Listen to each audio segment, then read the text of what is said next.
Hi guys, welcome back to my channel. Today's video is going to be short, sweet, and straight to the point.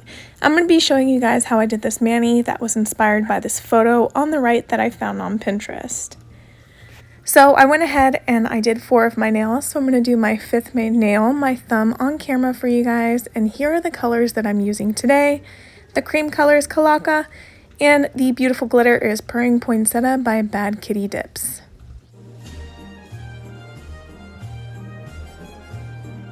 I have UNT Peel Base on all of my nails.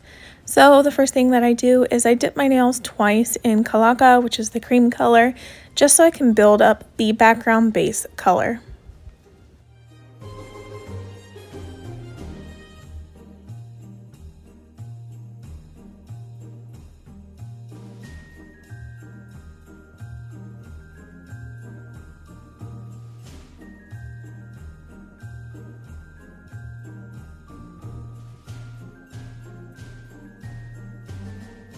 I let that dry, brush it off, and then apply a nice layer of activator to my nail so that the color can harden.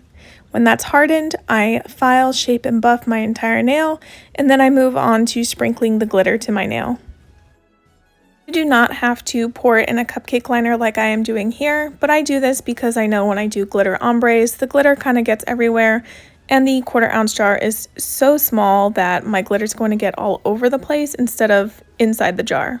I'm also using this eyeshadow brush from e.l.f. that I got from Target or Walmart, one of those places. It is very well loved, as you can tell.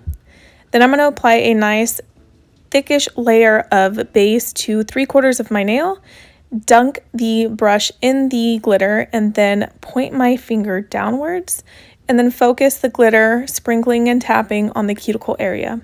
If your base bond dries a little too quickly, just like mine did here, don't worry. When it's dry, you can apply another layer of base and sprinkle more glitter on as you need to. You just build up the layers until you're happy with the ombre. If you don't like the ombre, just file off the glitter and start over. The reason why my finger has to point downwards is because the area that I want the glitter to be pointed at or condensed at has to be pointed upwards. So if I was going to do this at the tip of my nail, the tip of my finger would be pointing upwards instead of downwards. If you notice that the chunkier glitters are not where you want them to be, you can actually individually place them and move them around. So I take this little tool, dab it on the wet pro base, and then pick up the glitter pieces and place them on my nail. I noticed there wasn't enough red that I wanted, so I just kept picking up the red glitter pieces and placing them evenly distributed around my nail. You don't want it to look like too symmetrical, but you want enough balance of glitter everywhere. Now that I'm happy with how the glitter ombre turned out, I'm going to activate and top coat all of my nails. And if you want to, this is optional, you can encapsulate the glitter in clear dip powder if you have to do more shaping. Since this is a smaller size glitter, I didn't find that necessary, but if I was working with chunkier glitter, I definitely would have encapsulated.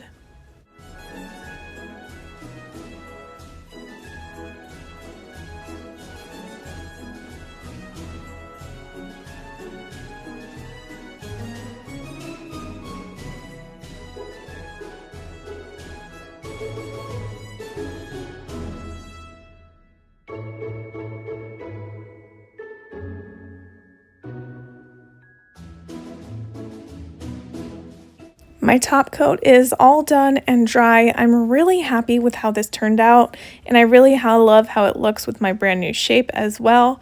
So here it is by our Christmas tree that we just put up the other day, and here's a couple photos of it outside. Thank you guys so much for watching. I hope you enjoyed this short and sweet glitter ombre tutorial. If you did, be sure to give it a thumbs up and hit subscribe because I have a lot more holiday videos coming.